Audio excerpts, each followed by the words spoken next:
3 patrol cars box in Damien Whitaker's newly deeded acreage as he surveys the tree line. Guns raised, officers shout conflicting commands before one drives a knee between his shoulder blades. Into his wristwatch, he murmurs, Agent Whitaker, code Delta 69, softly toggling the dormant beacon. Operation Sunlight, stand by. Gravel crunches. The air tastes like metal and threat. Before we dive into this gut punch of injustice and grit, drop where you're tuning in from, smash like, and subscribe for more stories about resilience in the teeth of racism. How would you react if cops swarmed you on your own land? Let's see. Damien stood at the boundary of his 50 acres in Oakage County, breath-catching.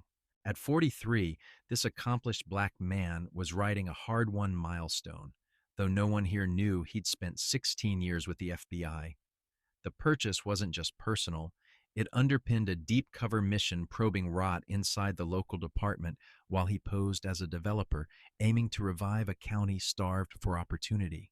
Morning light smeared long shadows over the pasture as Damien weighed the land's loaded symbolism.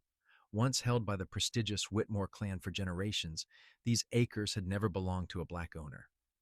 The new deed stirred silent resentment in this mostly white community, a place where old grudges lingered like humidity, and history hissed.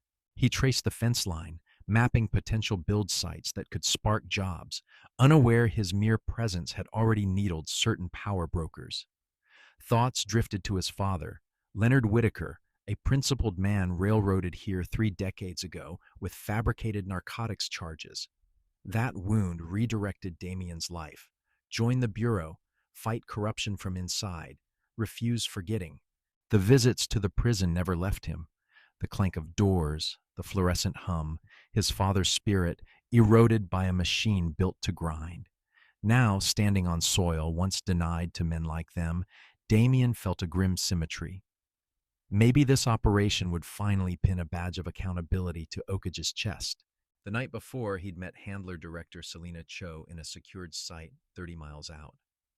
This case is personal and volatile, she warned, worry peeking through her steel. Oakage has a habit of making problems disappear. Your cover, black developer buying Whitmore land, paints a bullseye. Proceeding solo is risky. Are you certain, Damien? His confidence was practiced, but real. 16 years prepared me for this, he said, recalling cartel infiltrations in Miami and high-stakes white-collar takedowns on the coasts. This one's mine. Cho yielded, sliding him gear disguised as everyday objects. A recorder watch, camera glasses, micro mics. Sunlight stays dormant until you trigger it. Then we're 20 minutes out. Walking the boundary now, he replayed the frosty welcomes since arriving 3 days earlier. The hardware owner tailing him down aisles. The diner waitress letting empty tables collect dust before serving him last. The gas attendant asking if he was just passing through. Worst was neighbor Frank Miller, binoculars up, shotgun gleaming on the porch. Yesterday evening, he'd found the tell. Discreet surveillance nodes tucked into trees, bush camouflaged, higher grade than any nosy neighbor could afford. Someone with resources was auditing his every step. He'd photographed placements without disturbing them. A chess player logging the board, deciding whether to bait, mirror, or spring the trap. He chose patience, for now. Back near his rental truck, fresh tire ruts cut across the earth. New, sharp, indelicate. Someone had cruised in while he was inspecting the far acres. A prickle climbed his neck. Years in the field tuned instincts like tuning forks. He moved casually but quick, aware of unseen eyes combing him for a misstep and pretext. His buy apparently upset a long-running choreography by people accustomed to always leading. They didn't plan to let a newcomer, especially a black one, interfere.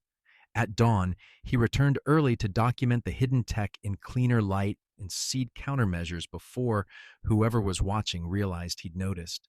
He dressed plain, boots, jeans, buttoned down, nothing flashy. Credentials and sidearm rested inside a biometric compartment in the truck, deep cover standard.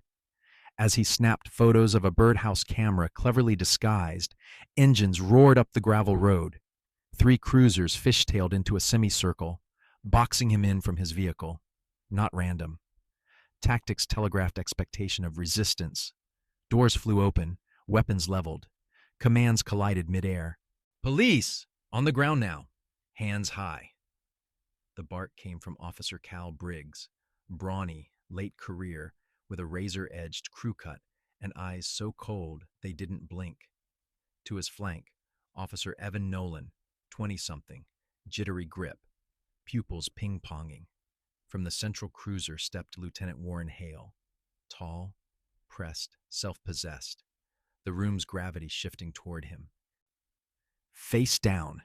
Now," Briggs hollered, advancing, muzzle fixed on Damien's sternum. Drawing on muscle memory, Damien lifted his hands slowly. "Officers, misunderstanding. I'm Damien Whitaker, deeded owner. Documentation's in my truck." Hale's voice was clipped. "Trespass call. Owner reported an unauthorized mail." "Impossible," Damien replied evenly. "Filed last week with county clerk. I'll show ID." Briggs snorted. "Sure. And I'm the King of England. Down, or be treated as non-compliant." Damien clocked the script. Escalate, ignore explanations, provoke reaction, justify force. Kneeling, he double-tapped his watch face. Recording spun up, silently lighting a GPS flare to Director Cho, but not yet calling in the cavalry. He breathed slow, counting backward. Cuffed, he ran mental drills the Bureau drilled into every undercover. Don't compromise cover unless danger nears lethal. Premature reveals can detonate entire investigations. Nolan edged closer, cuffs ready. "Sir, we'll detain while we sort this out. Hands behind your back." "Understood," Damien said, voice level. "Not consenting to any search of my person or vehicle." Lieutenant Hale stepped close, boots immaculate, tone soft and cutting. "Consent? Cute. We've got probable cause. Trespass call. Dispatch says suspect could be armed. Fabrication, clean as polished steel. Craft a paper trail now. Defend later." Internally, Damien weighed breaking cover. Too soon. Hold. Briggs peeled off toward the truck. "Gonna check for weapons, Lou." He didn't wait for permission. He rummaged methodically, performative, purposeful, tossing Damien's gear. The secret compartment's flush panel fooled him. Then, "Well, looky here." Briggs held up a small bag of white powder, eyebrows arched for spectators. Damien's stomach dropped, but his mind remained clinical. Classic plant. Seen it, documented it, dismantled it. The crowd thickened, phones out. Neighbors clustered along the property edge, curious, wary. "Possession," Briggs announced, volume dialed high for an invisible jury. "Our trespassers packing narcotics." Nolan cinched the cuffs, and Hale leaned in, voice a heatless hiss. "Wrong county to settle in, boy. Oakage protects its order." The slur wasn't even veiled. Damien logged every syllable through glass-calm breathing. Somebody in the growing circle lifted a phone, lens pointed steady. A flicker of relief. Independent footage mattered. It died quick when Briggs slammed Damien onto the cruiser hood, knee grinding between shoulder blades. "Found dope in the truck, Lou. We're bringing him in." The hood was ice cold on his cheek, the cuffs an intentional cruelty digging boneward. "How does someone like you," Hale mused, cruelty lacquered in civility, "afford 50 acres of prime oakage land the Whitmore family kept for generations?" The phrase "someone like you" hung like smoke. Damien kept still. Recording gathered the rest. "Maybe he's a city dealer," Briggs stage whispered for the crowd. "Quiet town, big profit, pretty convenient baggie, huh?" The déjà vu was sharp enough to cut. 30 years ago, his father had challenged a racist housing ordinance.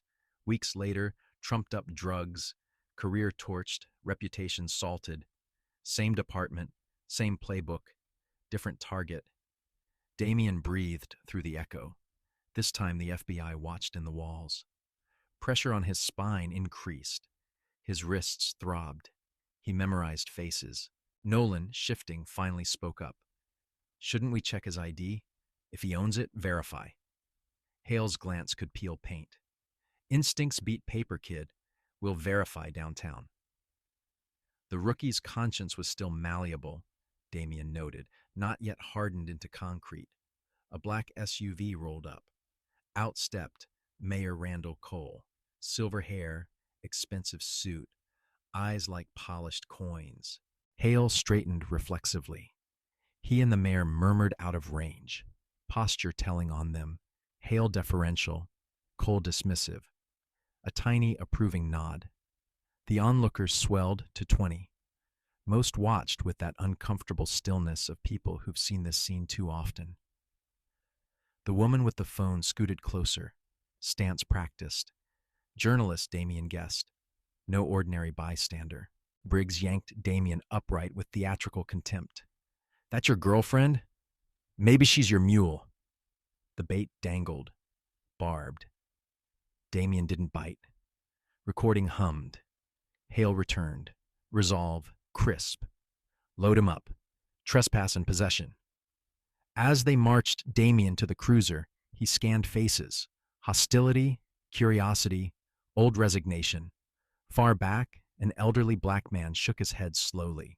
Is this pure profiling? A voiceover could have asked. Or is Oakage's rot deeper? Comment 1 for racism, 2 for conspiracy over land, like subscribe, share. Why did the mayor pop up so fast? Keep watching. The 20-minute ride to the station was quiet and tight, Damien bracketed by plexiglass and suspicion. Snatches bled forward. The mayor's project. Keep it quiet. The station squatted like a brick relic from the 70s, faded paint, old analog cameras leaving notable blind spots. They funneled him through a side entrance bypassing the public lobby. He mapped exits, choke points, and coverage without looking like he was mapping anything.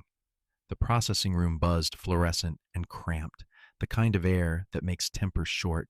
Briggs handled prints with performative roughness. Name! Damien Whitaker, he said, steady. Address.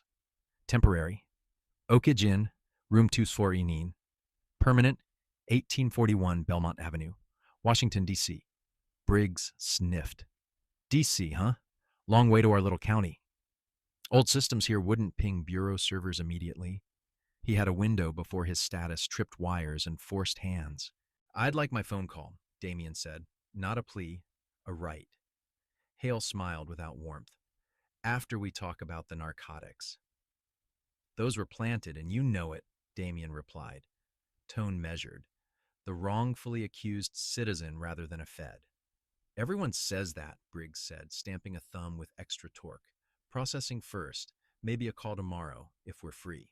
They snapped a mugshot, letterboard and all, manufacturing a paper trail that'd be stubborn to unwind.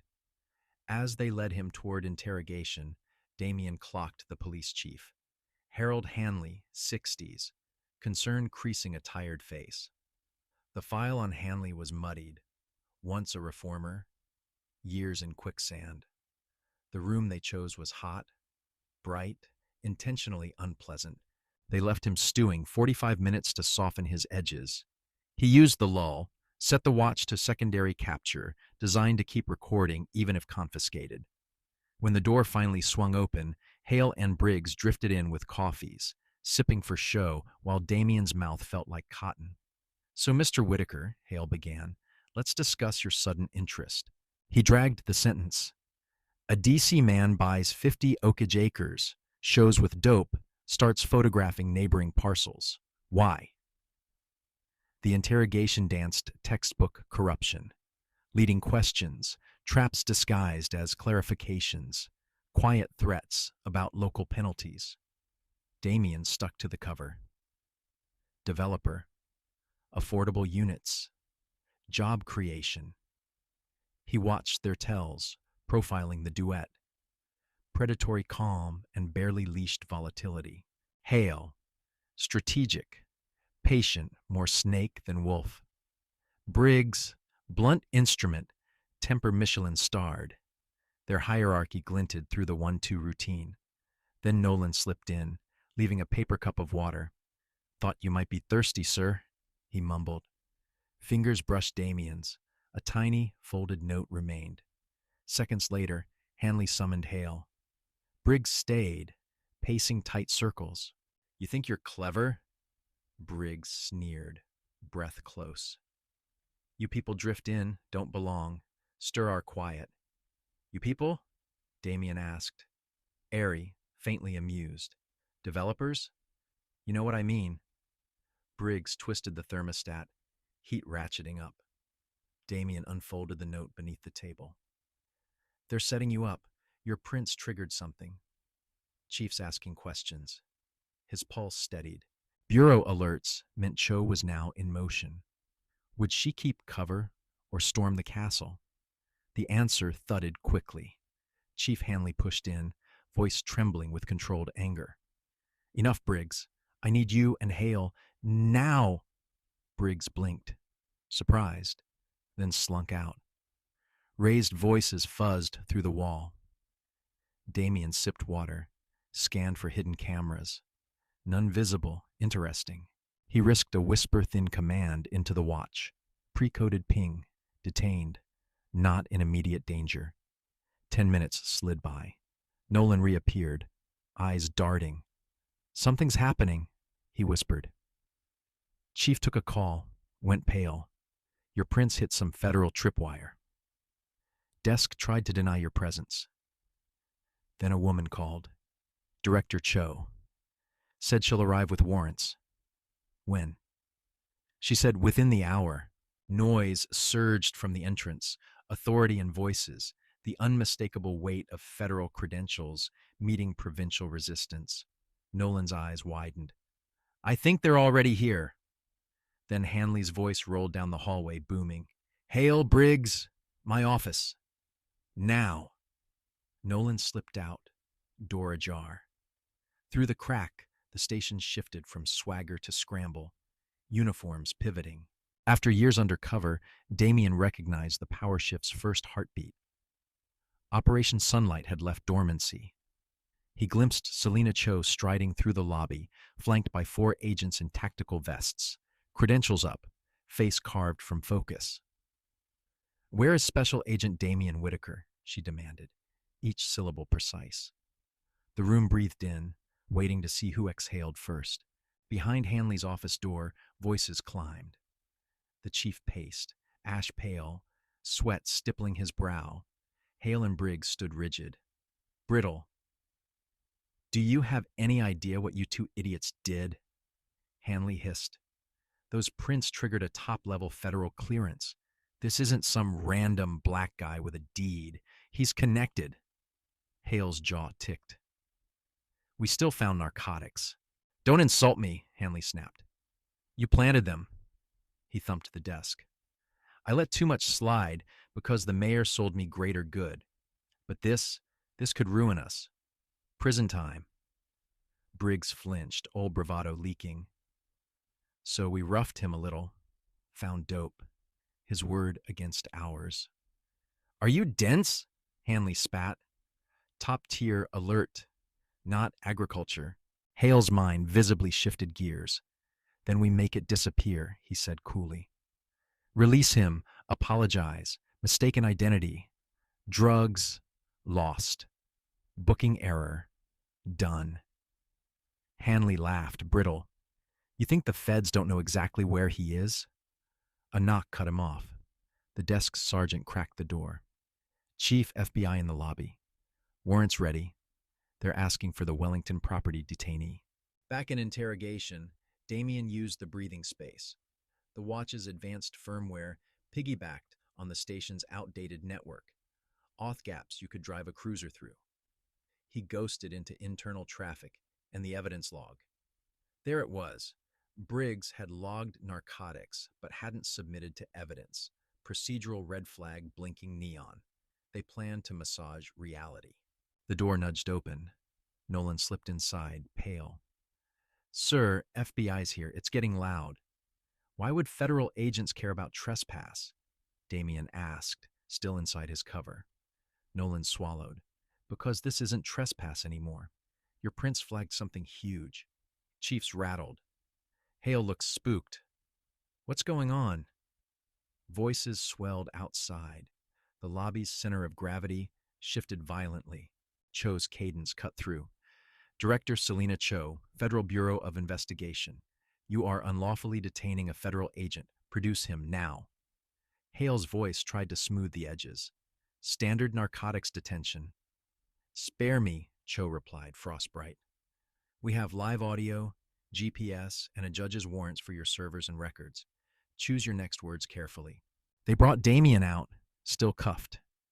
The lobby tableau had restacked. 5 bureau operators placed like chess pieces.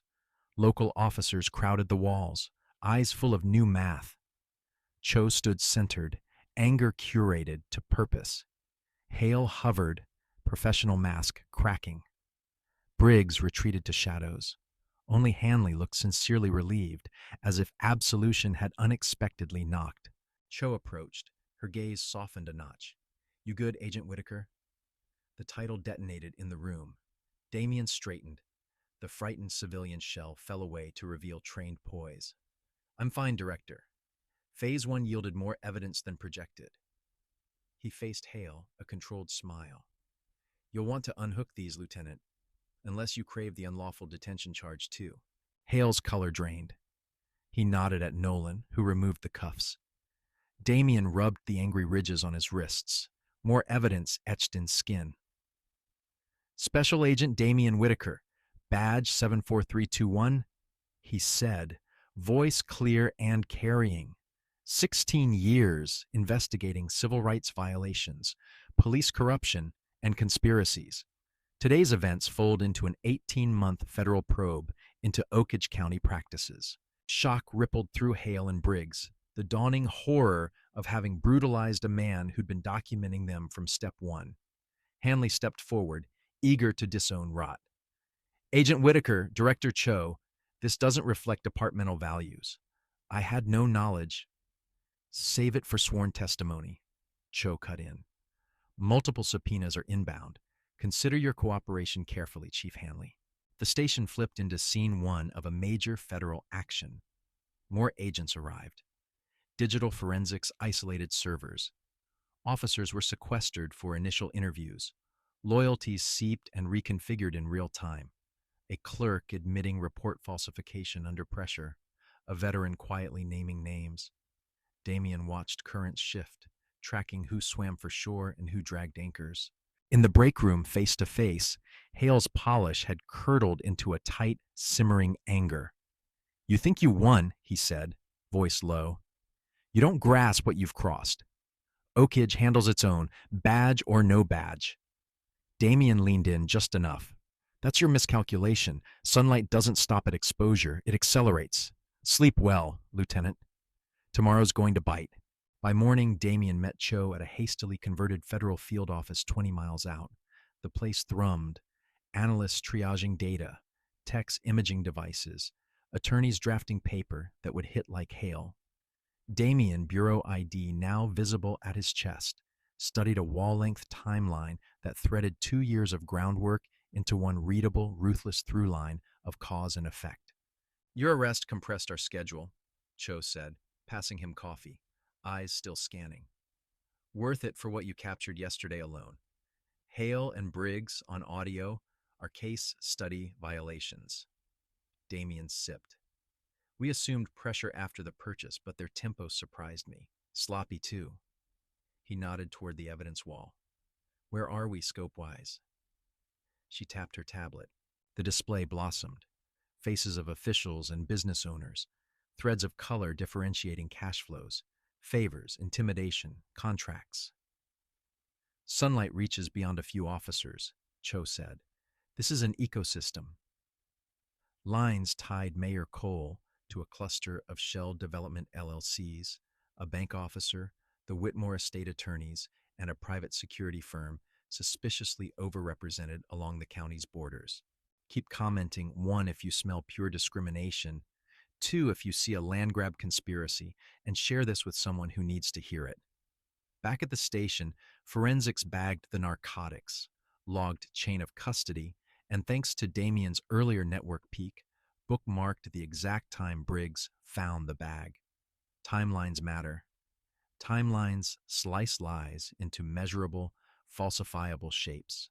Cho's team mirrored servers, pulling internal messages that sang mentions of the mayor's project, pressure the holdout, and make it clean. The surveillance gadgets on Damien's fence line matched purchase orders from a security vendor linked to an LLC with a board member who golfed with Cole twice monthly. The threads weren't threads anymore, they were cables. Damien walked through the plan like a surgeon reciting instruments. Warrants for the evidence room, Hale's office, Briggs's locker, and Cole's city-issued devices. Interviews split by triage. Truth tell potential, document exposure, personal incentive. Nolan was slotted early. He'd already shown a conscience that twitched. Consciences are levers if you know where to wedge the crowbar. In the county, rumors traveled faster than subpoenas. The diner that iced Damien yesterday now buzzed with whispers: FBI, federal agent, planted drugs. Some faces looked chastened. Others doubled down behind familiar barbed wire. The camera woman, Tessa Grant, freelance stringer, published a clip. Cuffs, knees, calm defiance. It gathered views. It gathered sunlight. Truth needs witnesses. Hanley met Cho in a room with blinds half drawn. He looked older than yesterday. "If I cooperate," he asked, "does it count?" Cho didn't blink. "It counts for you. It doesn't erase harm. Start with procurement files, email chains, and any disciplinary reports on Hale and Briggs. And Chief, no paper disappears. If it does, I'll know who ordered the shred." Damien and a case agent prepped Nolan's interview room. Water, not too warm, not adversarial. Nolan sat, hands flat, eyes clear but nervous. He explained what he'd seen: the search that leapt past consent, the bag that arrived suspiciously late, Hale's cool contempt, Briggs's flaring aggression. He swallowed. It didn't feel like policing. It felt like staging. They documented Nolan's note and his attempts to check ID. He named 2 other rookies who'd grumbled privately about traditions. The rookies came next, and their accounts aligned like parallel chalk lines. Patterns bloomed, traffic stops edited on paper, body cam mysteriously malfunctioning, citizens described with coded dismissals, old rot with new gloss, same stench, tighter cover. Meanwhile, a judge signed the warrant pack. Hale's text chain bled into Mayor Cole's scheduler, which bled into a developer's calendar marked closing leverage. The Whitmore Heirs Council had emails about legacy priority, polite code for gatekeeping, who could ever legally own atop certain dirt. Damien traced the euphemisms. Gatekeeping by design is still a locked door. Hale's locker yielded a second phone, the kind kept off county books. It held chat threads with the private security vendor, photos of Damien's fence line, annotated with positions for cameras, directions about soft entries, and a map of county parcels shaded by ownership risk. Damien photographed everything, each image time-stamped, hash-checked, labeled, and stitched into narrative. Briggs's desk coughed up a plastic bag roll identical to the seized dope packaging. His browser history read like a manual for retroactive justifications. He asked about state thresholds, asset forfeiture triggers, and how probable cause can be built post-event. The thin veneer of plausible deniability kept flaking. Underneath, intent showed its face, ugly and uncomplicated. Mayor Cole's office answered the warrant by stiffening. City Council tried to narrow scope. Cho widened it with a supplemental affidavit. The mayor's public statement struck the familiar, faux-concerned chord. "We welcome any inquiry." Off camera, he phoned an ally about containment. The mic on the other end, a cooperating banker, was already live and recording each syllable. Damien walked the land again, this time with an FBI survey tech. They recovered every hidden node from his fence line, dusted casings, lifted prints, and traced serials. Invoices linked back to a shell. The shell led to an LLC. The LLC led to a board member. The board member's calendar put him golfing Fridays with Cole and brunching Sundays with Hale. The pattern wasn't new in America, just particularly brazen here. Carve up a place, decide who belongs, police the borders of belonging with uniforms and paperwork while pretending it's just zoning. Damien recorded a short memo to file. Call things what they are. Euphemisms are policy's camouflage. Pull off the net and the shape is unmistakable. He still replayed the moment on the hood, the insult wrapped in tradition, the deliberate pain. He thought of his father's shoulders under fluorescent lights. He thought of how it feels when the room tilts and your dignity is treated like contraband. He filed the anger where it belongs, in resolve, not in reaction. Reaction is what they script. Tessa's footage drew a regional outlet. A segment ran, "Developer detained on own land. FBI intervenes." Comment sections did what comment sections do, but every new viewer tightened the vise. Sunlight is cumulative. At the Oakage Inn, the clerk who'd avoided eye contact yesterday managed a halting, "Morning, Mr. Whitaker." Progress is often one syllable long. Back at the field office, a whiteboard carried 3 columns. People, money, force. Under people, Cole, Hale, Briggs, a Whitmore trustee, 2 outside fixers. Under money, a bank VP, escrow anomalies, an engineer paid to fail inspections. Under force, selected deputies, private security. When power wants land, it brings friends, lawful veneers, unlawful roots. Hanley sat for a second interview, the weight on his shoulders visible. He confessed to rationalizing episodes he knew were wrong, feared the old guard, and accepted the mayor's promises too easily. He detailed the pressure points, promotions, budget carrots, public safety narratives inflated to justify sweeps. He didn't absolve himself. He didn't ask for absolution either. Nolan's account cross-checked against radio logs, badge swipe entries, and cruiser GPS. The timestamps matched Damien's watch recordings to the second. Consilience matters. It erodes the misremembered defense. A forensic tech retrieved a fragment from a wiped body cam card in Briggs's locker. The clip was short, but enough. A knee, a taunt, Damien's calm warning about consent. Cho's legal team prepped a grand jury package. Witness order requires thought. Start with conscience. Follow with corroboration. End with motive. The motive wasn't subtle. The Whitmore estate planned a heritage park, but only if certain neighboring parcels stayed consistent, a euphemism for kept out of black hands. Damien traced the line from policy to practice to bruise. He called his mother. He didn't mention most details, just that he was safe and working. She told him his father would be proud, then said she made gumbo and that healing sometimes tastes like home. He let the silence after that stretch, a soft rope to hold. Then he went back to work. The wall still needed pins. A banker flipped. He admitted the holdout loans were flagged for heightened scrutiny, steering borrowers toward rejection. He had emails from City Hall about economic continuity. The phrase looked clinical and sounded neutral. It wasn't. It translated to, certain families stay in, certain buyers never do. Daphne DuBois, AUSA, circled the phrase, chargeable intent. Down the hall, a tech cracked Hale's encrypted chats. Threads revealed contingencies for mistaken identity reversals and evidence misplacements. One message read, if it goes federal, pivot to apology, blame rookie, lose bag.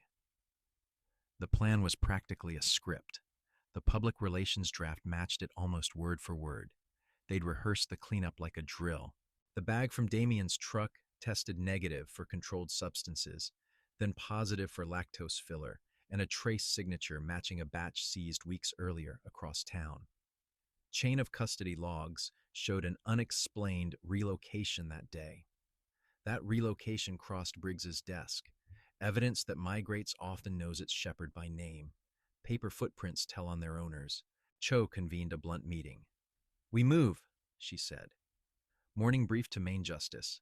Afternoon announcements sealed. No leaks. If someone tries to thread a needle publicly, we already have the scissors. Damien laid out the operational map for arrests and interviews. He assigned teams. He set times. He emphasized dignity, even for defendants. Sunlight isn't cruelty. It's clarity.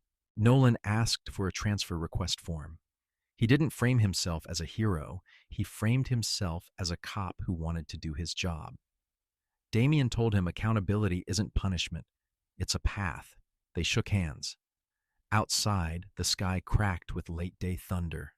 Oakage was bracing without knowing why. Systems feel weather before forecasts name it. That evening, Damien rewalked his acreage alone. He pressed a palm to the oldest oak and let his breath find a rhythm again. The land was more than evidence. It was proof of belonging. He recorded a short note into his phone for his father's memory. "We're here. We're staying. They cannot write us out of deeds anymore." At dawn, coordinated knocks echoed. Agents served warrants. Phones chimed with seizure notices. Servers blinked into forensic hands. Hale tried to stand on command presence. It faltered under federal paper. Briggs barked, then shrank. Cole took to a podium, words arranged like sandbags, insisting on cooperation, transparency, and miscommunication. The sound of scaffolding shaking got louder. Residents watched. Some cheered quietly. Others called it overreach. A few grieved the myth of their order cracking. Tessa's second piece framed the moment. Sunlight as disinfectant, accountability as maintenance, not attack. The comments spread out like a map of the county's conscience. You could almost see which blocks voted which way by the phrasing alone. Damien's mugshot, yesterday's humiliation, now sat beside his bureau badge on a briefing slide. "Both are true," he told the room. "One was manufactured to control me. One is earned to serve. Don't confuse the comfort of uniforms with the legitimacy of authority." He clicked to the next slide. A timeline of every decision Hale and Briggs made that morning. A reporter asked whether Damien regretted revealing his status. He didn't. Cover exists to protect investigations, not to protect abusers. When risk crosses a line, we adjust. Another asked if this was anti-police. He said it wasn't. This is pro-law, pro-community, and pro-honor. Anyone hiding behind a badge to hurt people dishonors the badge. Hale's attorney floated a narrative. Good cop trapped by culture. The evidence disagreed. Culture doesn't buy spy cameras, stage plants, write blueprints for denials, and text the mayor about leveraging closings. People do. Briggs tried split-second decisions. The clock said otherwise. Nothing about the plant was split-second. The only speed was how fast their story unraveled. Damien visited the old courthouse steps with Tessa. She filmed a quiet piece about place and memory. He didn't monologue, he pointed. This block denied mortgages. That office signed letters. This hallway booked men for existing in spaces they were told weren't theirs. History isn't past, he said. It's policy, with old clothes on. The tape rolled. By afternoon, subpoenas landed on the Whitmore Estate Council's desk. The family released a statement honoring values and heritage. On the back channel, a trustee scrambled to distance the estate from Hale and Cole, hinting at a rogue element. Paper trails rarely honor scapegoats. The calendar entries and golf photos weren't loyal either. They told their own truths. Cho's team prepped custodial interviews at the jail. Damien sat across from Briggs. "You can tell the truth now," he said. Briggs smirked, then tried bluster, then watched the video fragment of his own knee. Silence stretched until it snapped. He asked for counsel. He asked if cooperation mattered. It did. Truth has its own exchange rate. Hale went cooler. He asked for coffee and read every line of the warrant like he might find a typo to collapse the world. Damien let him. Then he slid a printout of the pivot to apology chat. The lieutenant's eyes flickered just once. He recovered, but the flicker was enough. The script had finally turned against its author. In the community, a meeting at the church overflowed. Old stories surfaced. The ordinance Leonard Whitaker challenged, the arrests that followed protests, the way boundary lines got redrawn when black families looked in certain neighborhoods. A teenage girl raised her phone and said, we're recording now. A retired teacher said, I've been recording in my head for 40 years. Damien listened more than he spoke. He thanked them for coming. He promised the Bureau would put findings on paper, not just in pressers. He invited affidavits and documents. He handed out a hotline. Accountability works best when it learns to hear. Outside, cicadas buzzed loud enough to count like a metronome for persistence and return.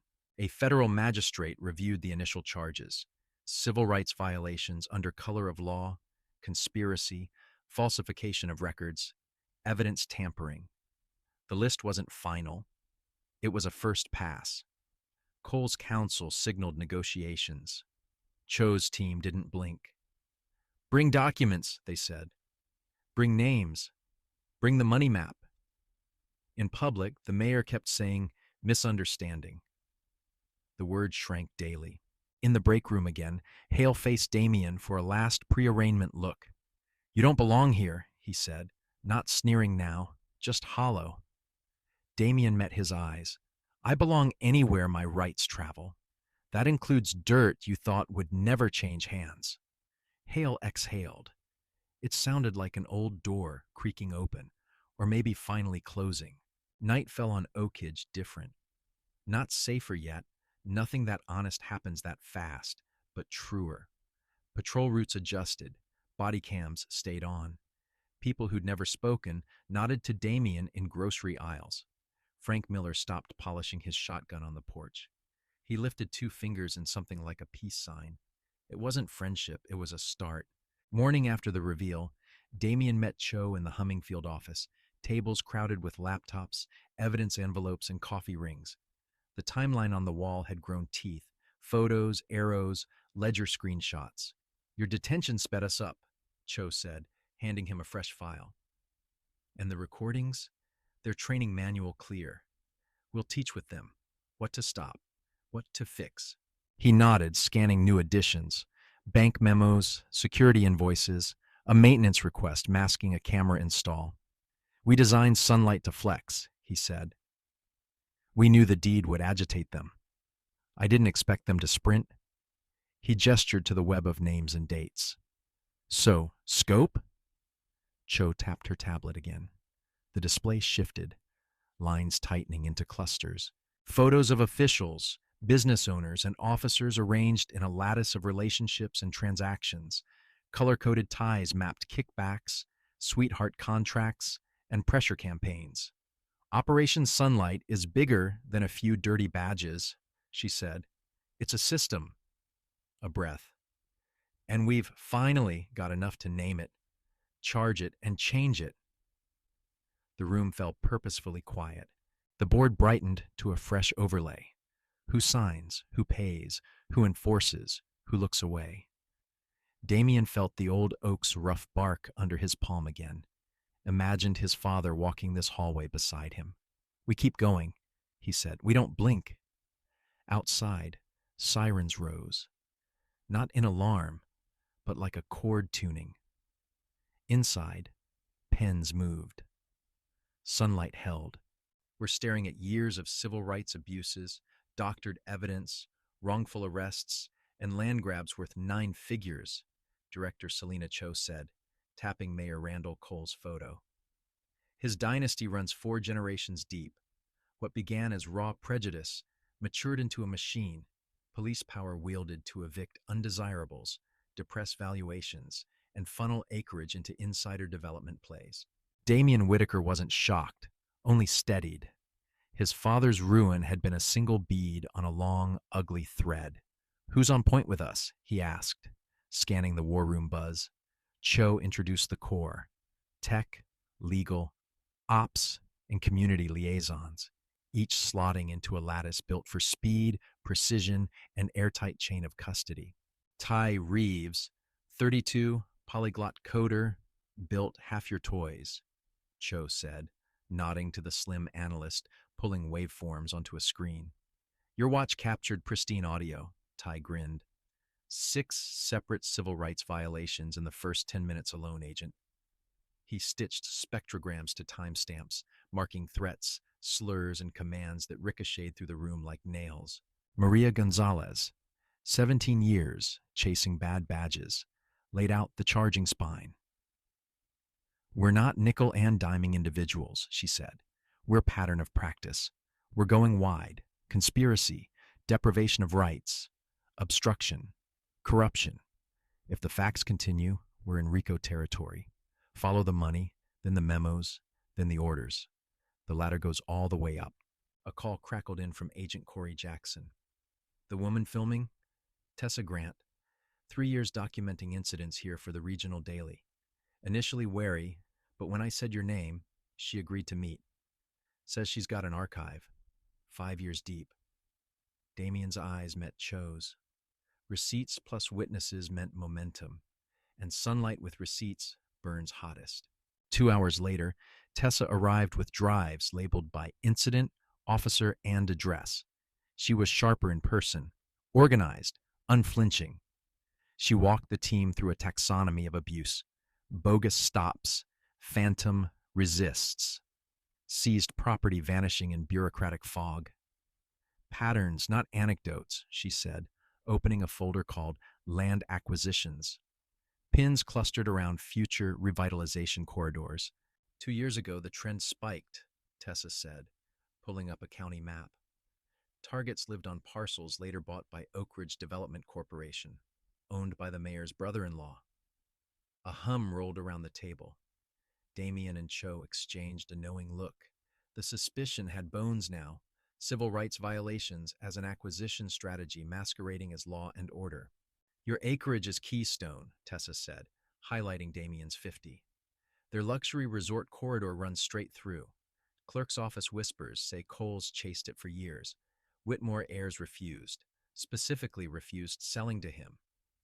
A vibration on Damien's phone cut in. Unknown number. Need to talk. Have information. Officer Nolan. The young cop's conscience had picked a side. They set a quiet meet at a diner 30 miles out. Evan Nolan slid into the booth, eyes on every mirror. They know something's moving, he blurted. Cole met Hale behind closed doors. After, Hale told Briggs to clean house and secure special files. They're shredding. Now. Damien's face didn't move. Inside, clocks sped up. Why risk this? Damien asked. Nolan stared into untouched coffee. I signed up to protect, not help rich men terrorize neighbors. My granddad was among the first black officers here. He'd be ashamed of what we've become. Information in hand, the team tightened the timetable. New warrants drafted to chase the files before crosscutters and bonfires did. By dusk, a search at Hale's home office produced confetti, shredded sheets labeled by parcel IDs and surnames. Forensics bagged every ribbon for reconstruction.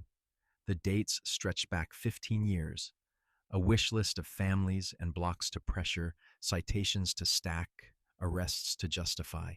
You could see the cruelty in graphite, measurable as rainfall on a chart. Damien carved an hour for the nursing home. Leonard Whitaker's once bright hands now tremored near the window's light.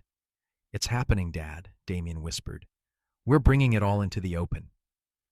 Leonard's eyes flooded, mind sharp behind a body that had been punished. His fingers squeezed Damien's. Justice, he forced out, ragged but sure. Coming. Damien swallowed hard, nodding. On the drive back, Ty called, voice clipped. Warrant opened Cole's personal server.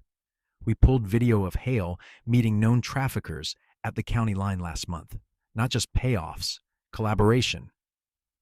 The rot had deep roots, branching from prejudice to profit to felony enterprise. The map on the wall needed another color. Organized crime, protected by badges. The picture clarified, darker and wider. Civil rights violations weren't isolated outrages. They were inputs. Arrests displaced people. Seizures transferred wealth. They're not looking away from crime. They're curating it, Maria said. Choose which dealers live, flood targeted blocks, drive values down, then clean up with redevelopment. Rico wasn't a stretch. It was the frame. Late, an urgent ping. Nolan. Briggs tailed me home, he said, voice shaking. Said accidents happen to rats. I can't go in tomorrow. They read the threat as a prelude to next steps. Cho greenlit an extraction. Damien led 4 agents to Nolan's apartment. Across the street, a cruiser idled, Briggs keeping watch like a wolf by a fence. Damien created diversion, an engineered car alarm and a neighbor's knock, pulling Briggs off his line for 90 seconds. It was enough. 2 agents ferried Nolan out the back into an unmarked. When Briggs realized he'd been ghosted, fury twisted his face in the rearview mirror as the convoy melted into night. Witnesses breathe truer when safe. Is Nolan for real or planted? The online chorus asked. The team didn't gamble. They verified. Meanwhile, dawn brought uglier theater. Damien's land had been vandalized. Oaks slurred in paint, equipment sabotaged, a lynching effigy swinging by the gate. Forensics captured boots matching department issue and tire tracks like signatures.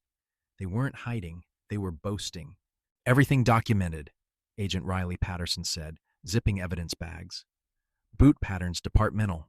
Tire width matches Sheriff Fleet. Damien's jaw was stone. They think fear will shrink us. It widens our warrants. New bureau cameras nested invisibly. If the vandals returned, the county would watch itself commit felonies in high definition. Evidence makes its own sort of courage. Retaliation rippled. The diner that poured him coffee yesterday refused service loudly today. The hardware clerk pointed to the door without speaking. The message hopscotched town. FBI equals enemy. Damien equals face. Cho anticipated it. Rotating cars, varying routes, limiting patterns. Small-town siege tactics, she said. Isolation is a strategy. We'll counter with presence and receipts. From protective housing, Nolan briefed over secure link, face haggard. Night shifts shredding records from predominantly black neighborhoods. 2 decades back, he said. Cole called an emergency council session. Closed doors. Topic: limiting FBI access, pending local judicial review. Their judges are Cole's golf partners. Cho accelerated again, asking a distant federal judge for broader paper. Judge Elena Martinez signed expansive warrants. Damien led the records office team.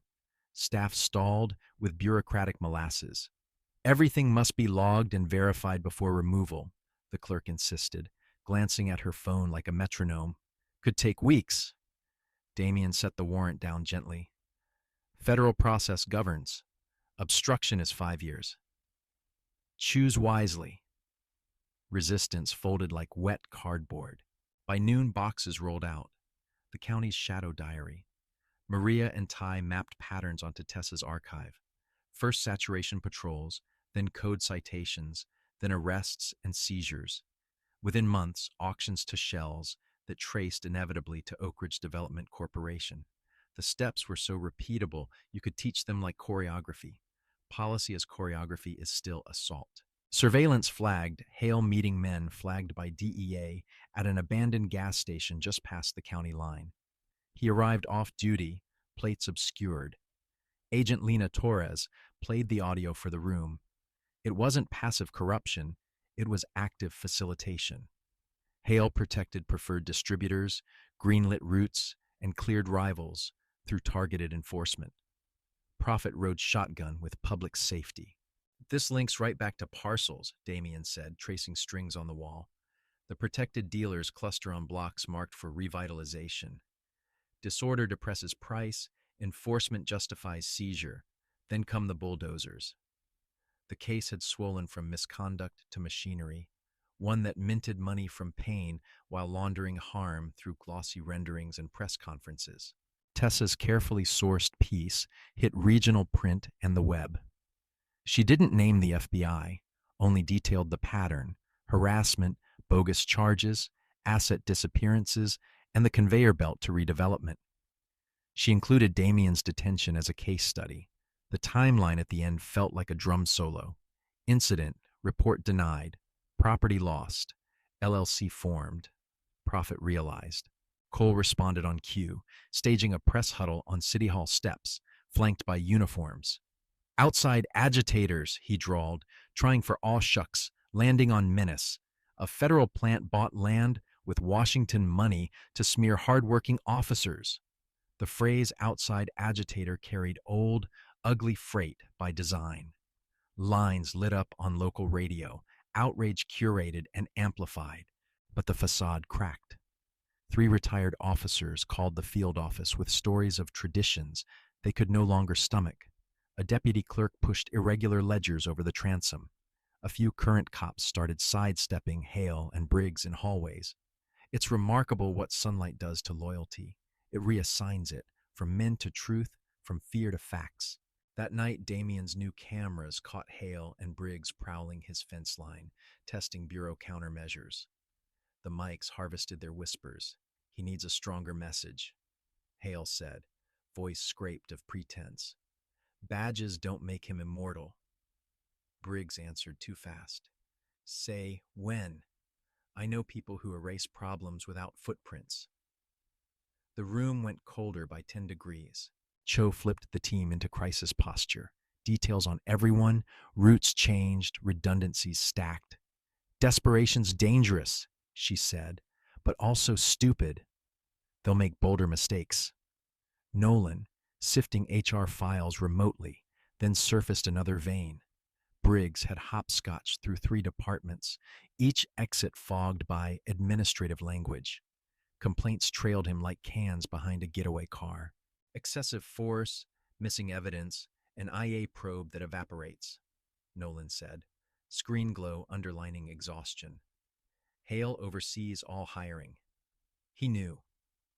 That made recruitment a feature, not a bug. Build a department with men shaped to obey the quiet parts said out loud. Culture isn't fog, it's brick. Somebody lays those bricks. We count the hands and charge them. Cho's encrypted message pinged Damien's phone near midnight. Timeline accelerated. Sunlight shifts to final phase tomorrow. Full briefing, 0500. He stared at the words, feeling the day's weight gather in his shoulders, then disperse. The case had outgrown the county line. It now carried enough to remake institutions, or at least force them into the light kicking. Dawn cracked. The field office buzzed with the choreographed calm of a launch. Ops checked radios, chargers, redundancies. "One shot to do this clean," Cho said, drawing the room in. "Evidence says move now." Sting goes live today. The board showed nodes, homes, offices, storage units, servers, each matched to a team, warrant packet, and time on target. "Primary targets," Cho said, highlighting photos: Lieutenant Warren Hale, Officer Cal Briggs, and Mayor Randall Cole. But the current read supports adding Judge Barrett Whitman, County Clerk Paula Daniels, and 5 council members to the RICO net. Technical teams had planted ears overnight. Legal had affidavits stacked like bricks. Tactics were already ghosting to their rally points. Damien's role sat at the operations hinge. At 9 a.m., he would publicly announce an affordable housing build on his land, an intentional trigger. Surveillance suggested the development committee, the inner circle, would scramble into a private huddle to kill it. "We'll have a wire in the room," Cho said. "Backup audio planted. Redundancy is mercy for juries." Alongside the bait, other squads would serve synchronized warrants. Cole's residence and office, county records overflow, a secure storage unit, paid in cash by a shell, and Oak Ridge Development Corporation suite. The key was simultaneity. No gaps for shredders, backdoors, or spooked flighters. The choreography was tight enough to breathe through. Tight choreography steadies hands. Before the room broke, Cho moved close. "You've been exemplary, Damien," she said, voice low. "Final phase will press on nerves. I need to know professionalism wins." He nodded. "My father taught me, justice isn't revenge. It's repair and prevention. We're building fences against future harm, not just tallying past wrongs." Cho's rare smile flickered. "Then let's work."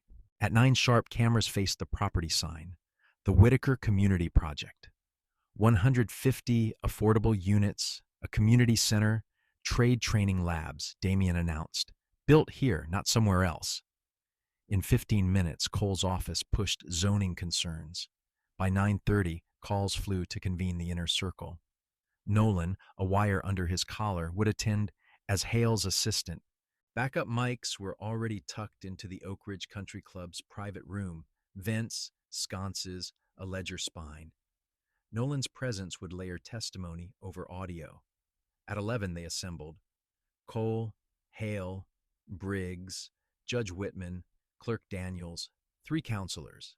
In the van, Damien and Cho listened as masks dropped, voices unsoftened by public pose or press phrasing. "Whitaker's move threatens the corridor," Cole snapped, folksy varnish gone. "Affordable housing next to a resort? Investors run." Judge Whitman's voice was silk on glass. "Zoning could be interpreted to stall, but with federal eyes, an outside bench will swat us." Hale's answer was blade sharp. "Remove the obstacle. Land re-enters circulation." The chorus didn't flinch. They grew candid.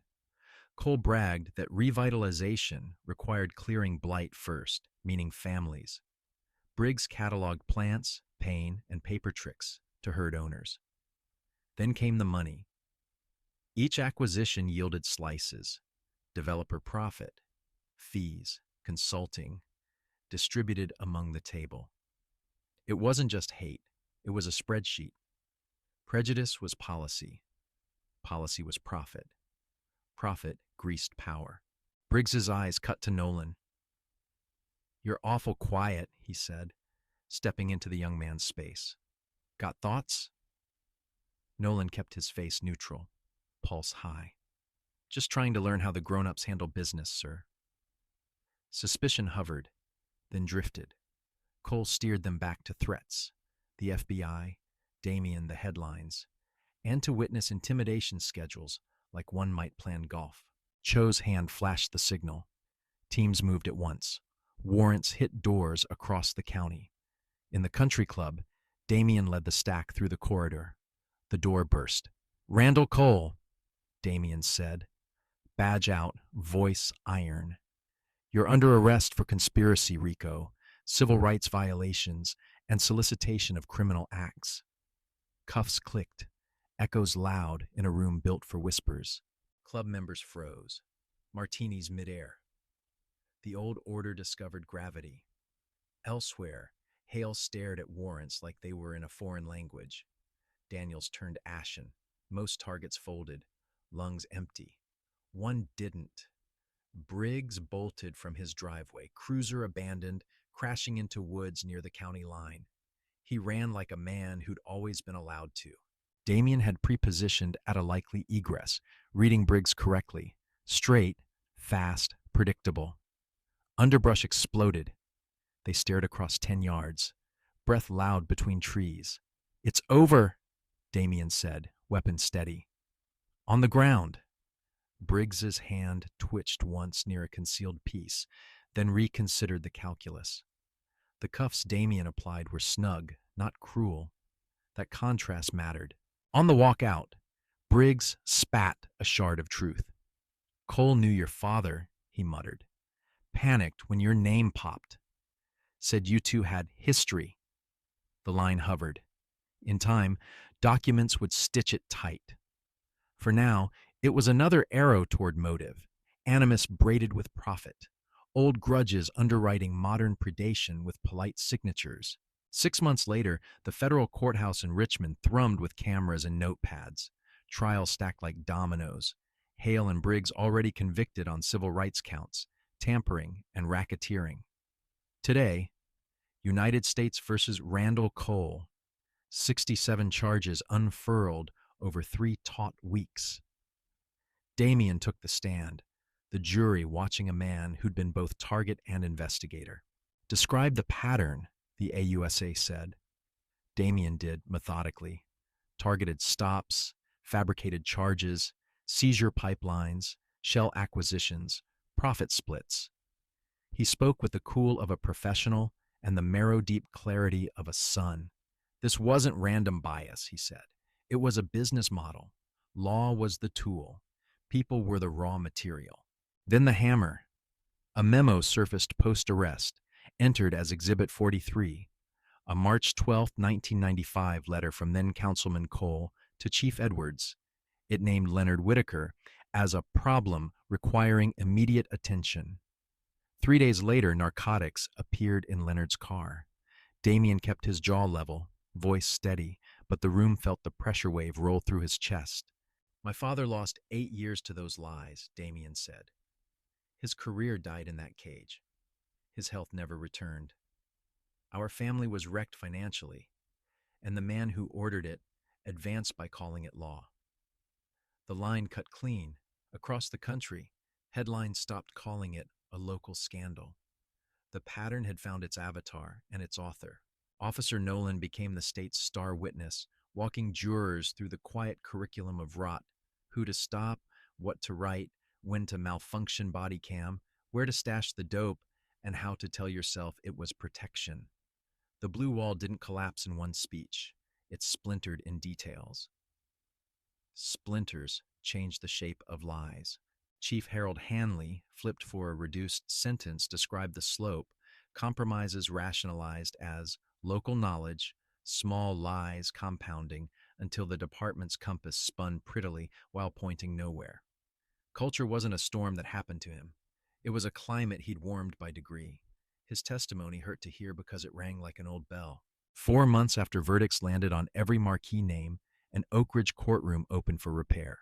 Judge Elaine Michaels, brought from outside, vacated convictions for 17 people, including Leonard. This wasn't technicality, she said. This was justice hijacked. Applause spilled into tears as Leonard's name was cleared. Damien knelt by the wheelchair. Their hands said the rest. Change outlasted headlines. A reformer, Chief Carmen Rodriguez, took the badge, rebuilding with transparency and a community board that actually had teeth. Special elections swept in new leadership that codified guardrails: independent review, body cam retention, asset forfeiture reform, anti-retaliation provisions. Policy, when aligned with courage, is a kind of infrastructure. Bridges where there were once toll booths. Damien made a choice that startled colleagues. Instead of sprinting back to D.C., he took extended leave. The cover story became reality. He broke ground on the Whitaker Community Center across his 50, library, classrooms, legal clinic, trade labs, and a hall big enough to host grief and joy. The land that baited a trap became a scaffold for healing. Tessa kept reporting, this time on what rebuilding looks like when power is redistributed with receipts. Professional respect between her and Damien slid into something steadier. 2 people running toward the same fire with different tools. They didn't rush labels. They let the work define the terms, and the terms teach the future how to speak. One warm fall afternoon, Damien led a workshop on rights and responsibility. A small black boy raised a hand. What do I do if I'm stopped? Silence fell, thick with history. Know your rights, Damien said. Record when you can. Stay calm. Call people who will show up. And remember, we're fixing the system and honoring the officers who are, too. He scanned the room, faces that had suffered, faces that had floated above harm, now sharing space as co-authors. What happened here wasn't destiny, he said. It was design, choices repeated. We dismantled it the same way, choice by choice. The center's walls seemed to breathe with that idea, cedar and drywall holding a community's first unclenched exhale. On the porch, his phone buzzed. Cho, lead a new civil rights task force? National remit.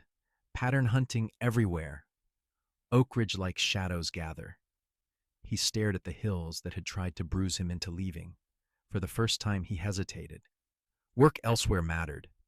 Work here mattered differently. He dialed back, heart and head in one room. I'm honored, he told Cho. But for the first time, I'm exactly where I need to be. She understood. Keep the light on, she said. We'll borrow it when needed. He laughed softly. Deal. The sun slid down, gold on the oaks. Land meant to bury him had become ground he stood on with both feet. He asked the crowd later, would you rebuild here or go hunt the pattern elsewhere? Comments filled with lived calculus, fear, duty, love, rage. The channel grew because the story wasn't just spectacle, it was instruction. Awareness without action is theater. Awareness with action is policy. The difference is whether you go home changed or just entertained. The lessons hardened into a closing cadence. Systems can weaponize legality. Courage needs scaffolding, training, allies, plans. Patterns don't crumble from a single viral clip. They erode under sustained, documented pressure. Silence is the currency corruption trades in. Break it, and the exchange rate collapses. Justice isn't only handcuffs.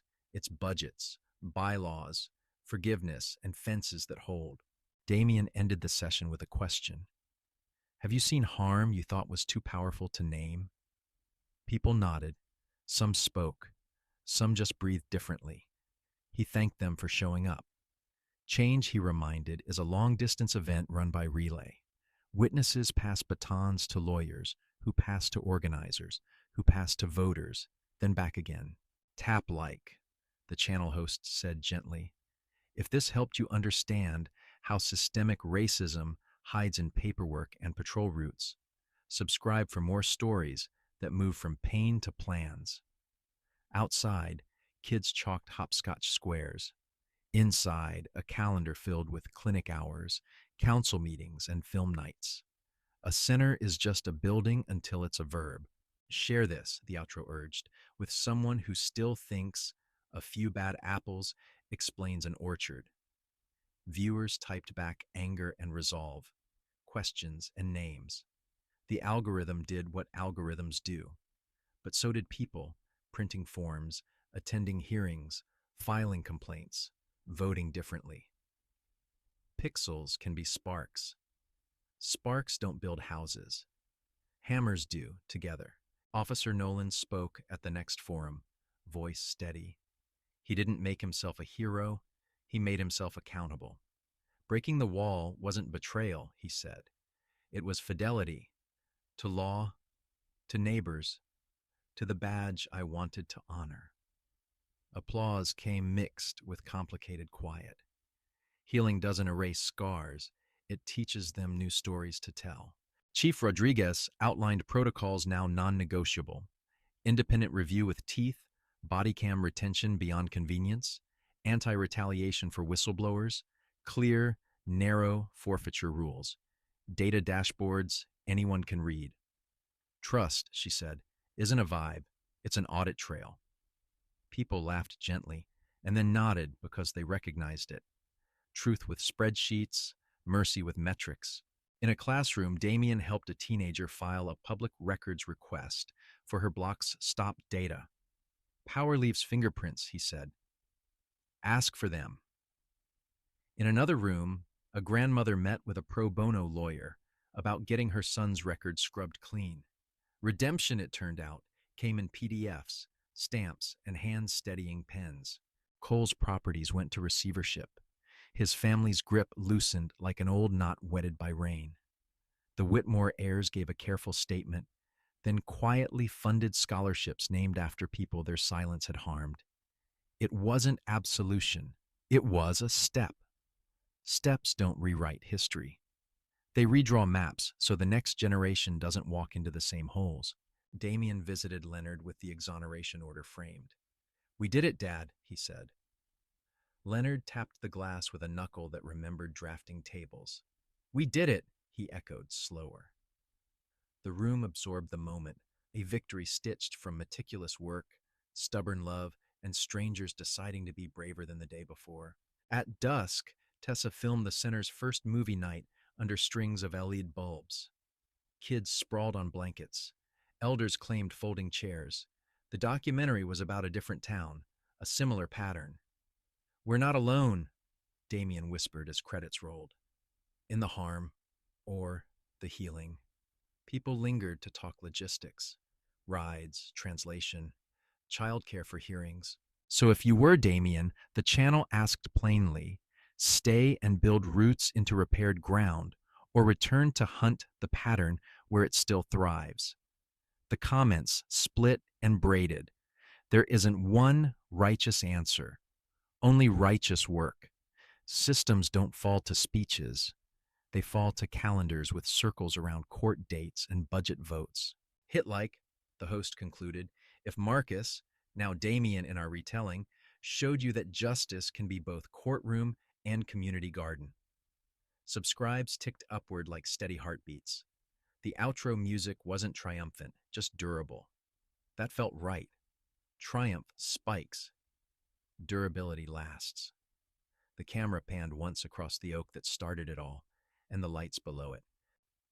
Share this, the last frame urged, with the friend who still believes corruption is a headline, not a spreadsheet. People did.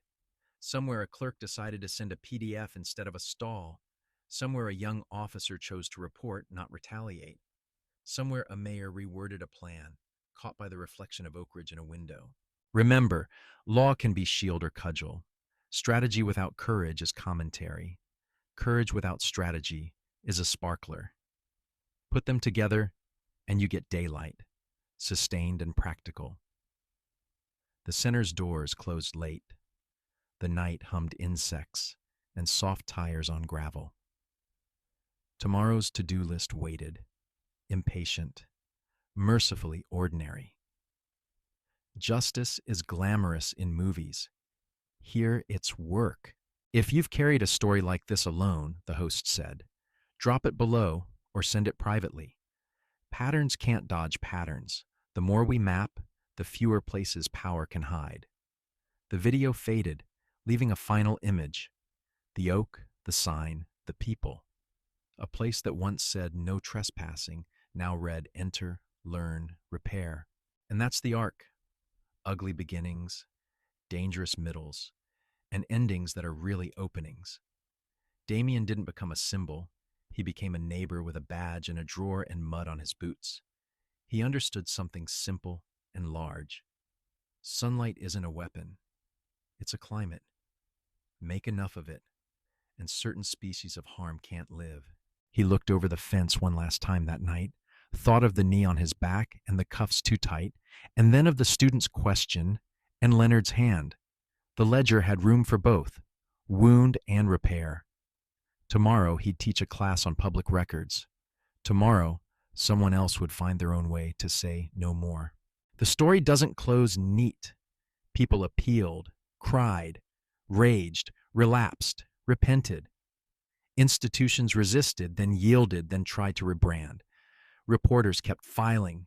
Agents kept filing too, affidavits as prose with consequences. The oak stood through it all, rings tightening. Trees are patient witnesses. They remember who we were and shade who we might yet become. If you've stayed to the end, thank you, the host said softly. This isn't content. It's a ledger of choices, stacked like bricks. Take one, lay it where you live. The credits scrolled, names you won't see on plaques. Analysts, assistants, clerks, neighbors, and one rookie cop who refused to become the man the room wanted. And somewhere far from Oak Ridge, another county clerk read an email and paused before hitting delete. Another officer glanced at a baggie and chose to log it right. Another mayor decided not to take that lunch. If you doubt stories change the world, consider how often lies have. Truth can too, if we give it deadlines. So yes, like, subscribe, and share.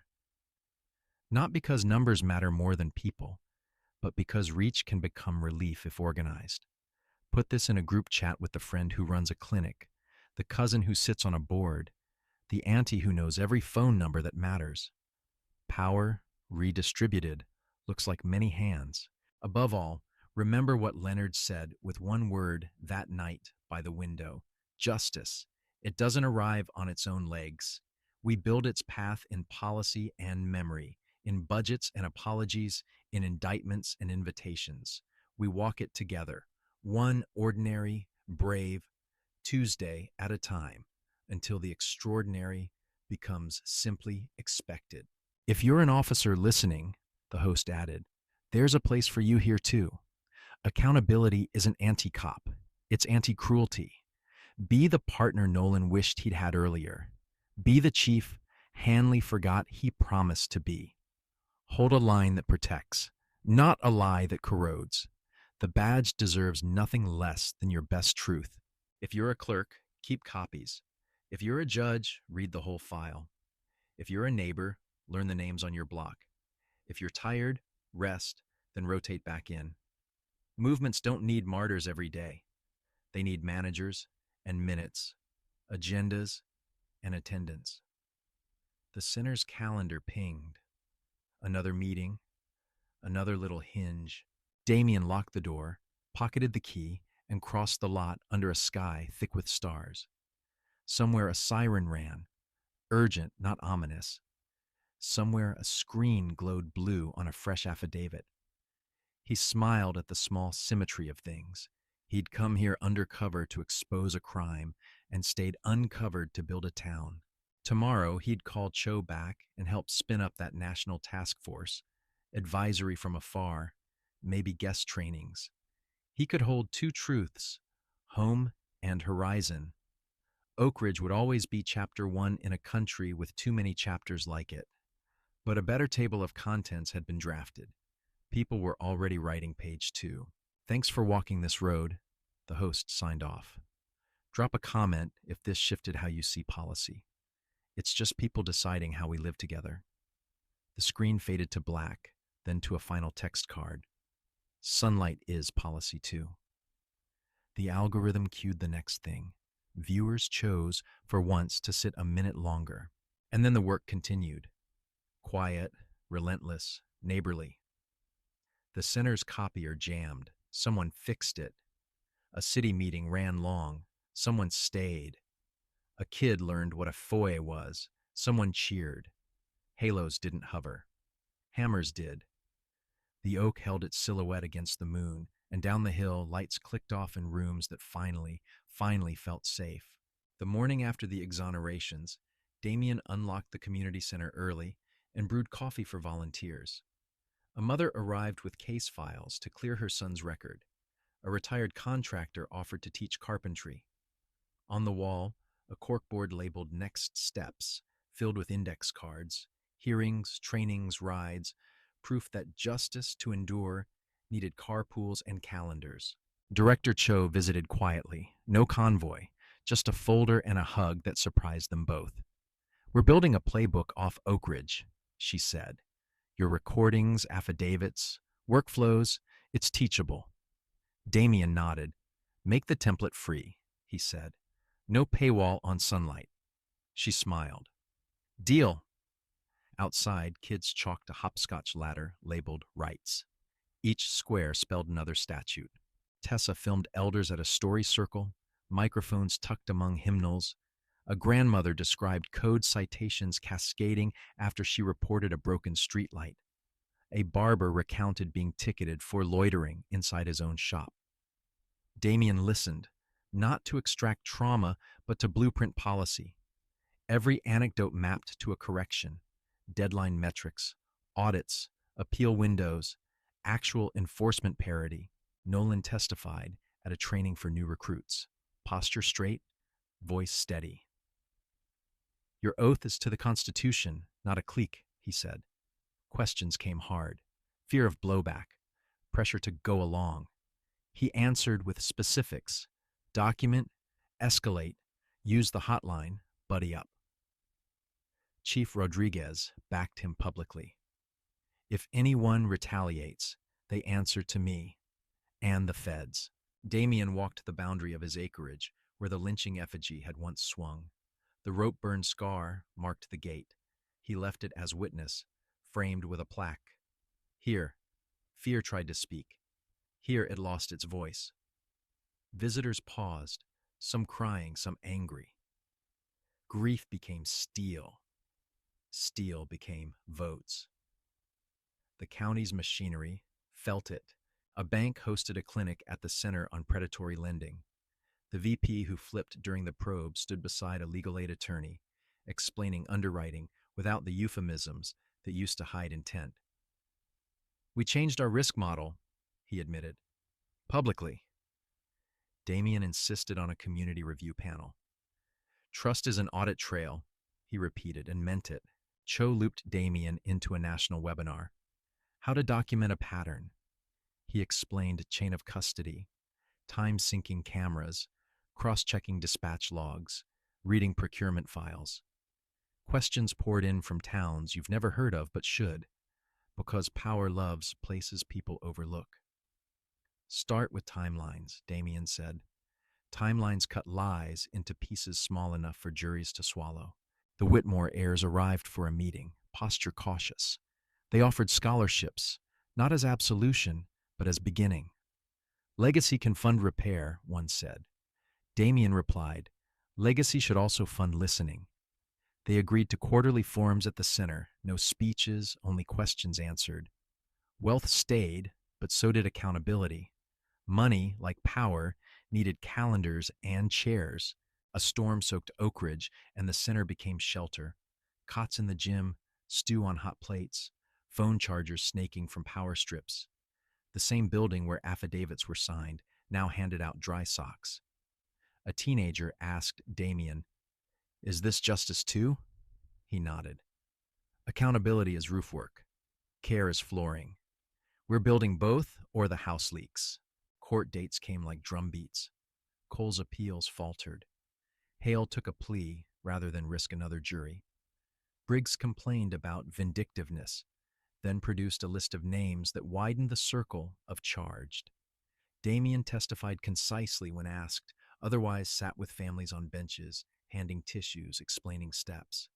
Sometimes justice sounded like whispering the word next gently. The center launched a data dashboard, stops by race and block, use of force incidents, complaint resolution times, all updated monthly. Chief Rodriguez attended the unveiling and answered unfriendly questions without flinching. Transparency isn't PR, she said. It's plumbing. Damien watched residents refresh the charts on their phones. The numbers weren't perfect yet, but they were honest and visible. Tessa's series, After Sunlight, profiled the rebuild. Officers knocking on doors to apologize. A clerk returning a guitar seized 3 years earlier. A judge dismissing charges with a statement that sounded like prayer.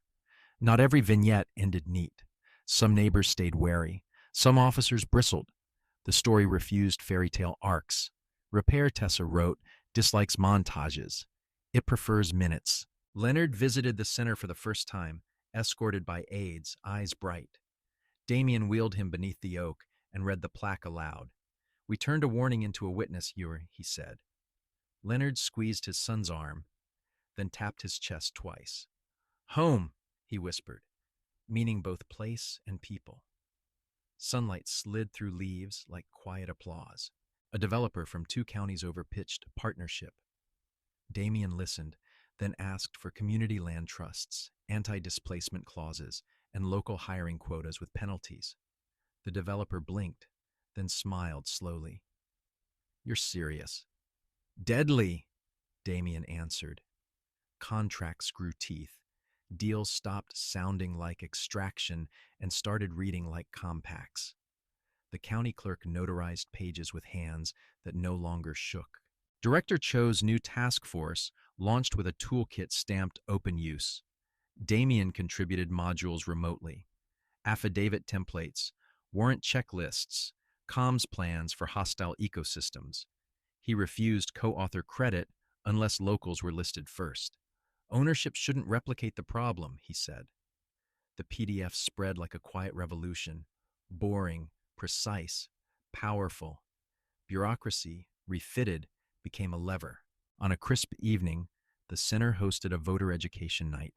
A pastor, a public defender, and a high school civics teacher traded the mic, translating ballot language into kitchen table choices.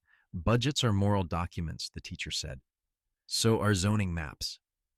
Damien registered a first-time voter who'd once sat cuffed in his interrogation room. Full circle, they laughed. The video's outro rolled over scenes of ordinary courage, neighbors mending fences, kids yelling trivia answers, officers grilling hot dogs, a clerk stamping, expunged. What would you choose? The host asked. Stay and build or roam and hunt patterns? Whatever your answer, carry sunlight like a tool.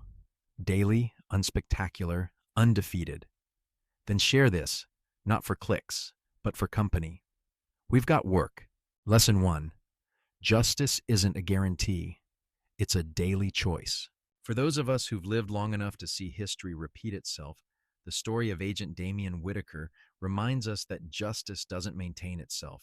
It must be protected every single day. Many of you remember the marches, the speeches, the hope that came with the civil rights era. And yet here we are, decades later, still confronting how prejudice hides behind badges, paperwork, and polite smiles. Imagine standing on your own land, deed in hand, and being treated as an intruder. At 65, you've seen too many of these stories. Men and women stripped of dignity, not because they did wrong, but because they dared to belong. Damien's calm, his discipline, his refusal to break under pressure, those weren't just the skills of an FBI agent. They were the lessons of every generation that ever had to endure and still stand tall. Lesson 2. Community is the armor that corruption fears. Older Americans understand something many younger folks are still learning. Real change doesn't come from one person. It comes from people linking arms when things get hard. Damien didn't survive because he was brave alone. He survived because others, like young Officer Nolan, Director Cho, and even the journalist Tessa, chose truth over comfort. For those who remember neighbors pulling together during wars or floods, you know that same spirit can clean out corruption too. Oak Ridge didn't change through violence. It changed because enough people decided silence was no longer acceptable. That's a truth this country has needed to relearn again and again. Lesson 3. Redemption is slow, but it's real.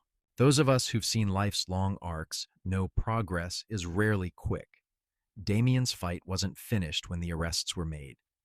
The real victory came later, when the community center opened, when apologies replaced excuses, when people began to see each other as neighbors again. Change didn't come from rage, it came from repair.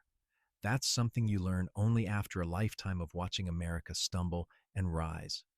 Justice, at its best, is patient, and patience in the hands of the persistent becomes transformation. Conclusion. For those over 65, this isn't just a story, it's a reminder. You built the roads today's marchers walk on, and though the fight is long, it's worth every mile when the next generation walks freer because you refuse to quit. Friends, after hearing Damien Whitaker's journey, from injustice to redemption, what lesson struck you most deeply? Do you believe America is finally learning how to confront corruption? Or are we still circling the same mountain our parents fought to climb? I'd love to hear your thoughts in the comments below. Share your own memories, times when you saw courage or truth win out, even in small ways. And if this story moved you, please tap like, subscribe, and share it with someone who still believes good people can make a difference. Let's keep the light of justice burning together.